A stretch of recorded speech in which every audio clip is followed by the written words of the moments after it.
विवाद पत्र में प्रश्न पत्र लीक होने का आरोप लगाया गया था, लेकिन उसके साक्ष्य में कुछ प्रश्नों के उत्तर, वायरल उत्तर उपलब्ध कराए गए थे, जिसका फोटोग्राफ मेरे पास है। आप चाहेंगे तो मैं दिखा दूंगा। परिवाद पत्र में जो 3 आरोप थे उसका लीकेज से कोई संबंध नहीं था। जैसे हिंदू हाई स्कूल के कमरा संख्या 4 में एक पुलिस पदाधिकारी उत्तर करवा रहा था। जब हम लोगों ने अपना सीट मैट्रिक्स देखा तो प्रश्न रूम नंबर 4 में कोई एग्जाम ही नहीं हुआ है, तो उस ढंग का भी आरोप था। कुछ प्रश्नों के उत्तर परीक्षा से पहले लीक होने के संबंध में जो संलग्न फोटो और वीडियो दिया गया, उस वीडियो और फोटो को आप भी देखेंगे, कोई भी पत्रकार अगर चाहेंगे देखना तो मैं व्यक्तिगत रूप से दिखा दूंगा। उसमें एडिटिंग स्पष्ट है। एक तरफ आप कह रहे हैं कि सुबह 7 बजे ही उत्तर वायरल हो गया था, लेकिन जब आप उसको देखेंगे बढ़िया से माइक्रोस्कोपिक ढंग से तो उसमें टाइम दिख रहा है 5:25 PM। तो 7:01 में जब वायरल हो रहा है तो उसमें 5:25 PM क्यों दिख रहा है? उसका है साक्ष्य मेरे पास है, वो भी आपको चाहेंगे तो मैं दिखा सकता हूँ। आयोग के द्वारा दिनांक 16/12 और 20/12 को कुल 2231 अभ्यर्थियों को कॉमन मेरिट लिस्ट से शॉर्ट लिस्ट करते हुए डॉक्यूमेंट वेरिफिकेशन के लिए आमंत्रित किया गया है। परीक्षा में सभी शामिल अभ्यर्थियों के ओएमआर की जांच और अंतिम परिमार्जित उत्तर कुंजी के आधार पर मूल्यांकन किया गया है।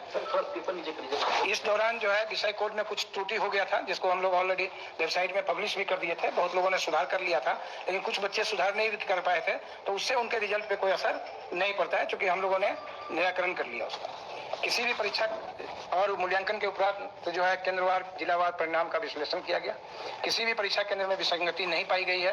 परीक्षा का जो परिणाम है केंद्रवार नॉर्मल पाया गया। जैसे होता है कि किसी केंद्र से 200 विद्यार्थी सफल हो गए, या 50 हो गए, या 60 हो गए, और किसी से एक भी नहीं किया, वैसा नहीं है। 1%, 2%, 3%, मैक्सिमम 10, 5, 100 तक जा रहा है। अब आते हैं कि जो भ्रांतियां हैं जो फैलाई जा रही है कि सोशल मीडिया में ये प्रश्न किया जा रहा है। कल हम देख रहे थे, एक सज्जन जो हजारीबाग में लीड लिए हैं कोई, वो कह रहे थे कि दोनों दिन जब एक ही परीक्षा हुई तो एक दिन इतना रिजल्ट और एक दिन उतना रिजल्ट क्यों? मतलब उनको ये भी नहीं पता है कि पहला दिन किस विषय का परीक्षा हुआ और दूसरे दिन किस विषय का परीक्षा हुआ। दूसरे दिन टोटल रीजनल लैंग्वेज का परीक्षा हुए, ट्राइबल लैंग्वेज एंड रीजनल, पहला दिन हिंदी लैंग्वेज का। तो आ रहे हैं उस पर, तो डॉक्यूमेंट वेरिफिकेशन का कट ऑफ मार्क्स क्यों नहीं जारी किया गया? तो इस संदर्भ में मैं बता दूं कि डॉक्यूमेंट वेरिफिकेशन है, ये अंतिम परीक्षा फल नहीं है। लोग इसको परीक्षा फल मान ले रहे हैं, ये उनकी भ्रांति है।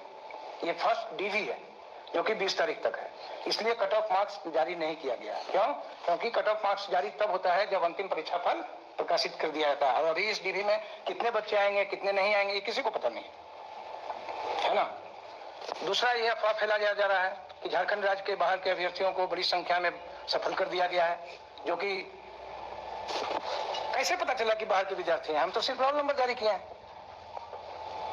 ये सोचने का विषय है, आप लोग भी थोड़ा दिमाग लगाइएगा। किसी को कैसे पता चला कि इसमें बाहर के विद्यार्थी कौन है और घर के विद्यार्थी कौन है? तो इस संदर्भ में आयोग का स्पष्ट करना है कि डॉक्यूमेंट वेरिफिकेशन के लिए जो जारी किया गया लिस्ट वो पूर्णतया आरक्षण नियमावली और मेगा सूची के आधार पर बड़ी संख्या में आरक्षित श्रेणी के अभ्यर्थी अनारक्षित श्रेणी में भी प्रमोट हुए हैं, मतलब वो चयनित हुए हैं।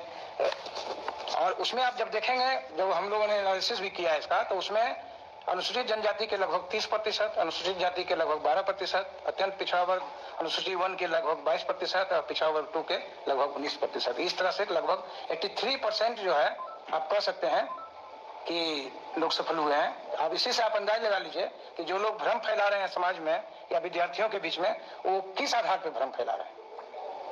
यह बहुत सोचनीय विषय है। सोशल मीडिया के माध्यम से यह भी प्रश्न किया जा रहा है कि प्रथम दिन जो है 21/9 को मात्र 82 प्रमाण पत्रों का जांच हेतु आमंत्रित किया गया, ये भी आपने देखा होगा।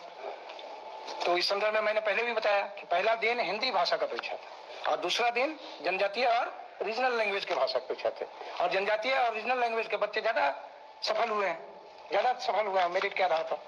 तो हम तो उसको रोक नहीं सकते हैं, हमारा स्केलिंग करने का कोई फॉर्मूला नहीं है। जो मेरिट में ऊपर आएंगे उनका होगा। और इसका जब परसेंटेज देखेंगे तो लगभग 88% है। तो ये भी समझिए एक अच्छी बात है कि आप रीजनल लैंग्वेज को बढ़ावा मिलता है।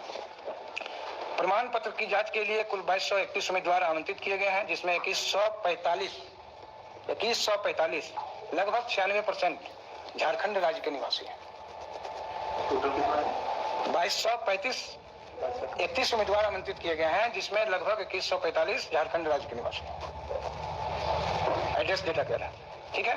तो आप समझ लें कि जो लोग आरोप लगा रहे हैं, भ्रम फैला रहे हैं अभ्यर्थियों को गुमराह कर रहे हैं, उनके पास क्या आधार है? वो किस आधार पर ये प्रवचन दे रहे हैं बाहर में?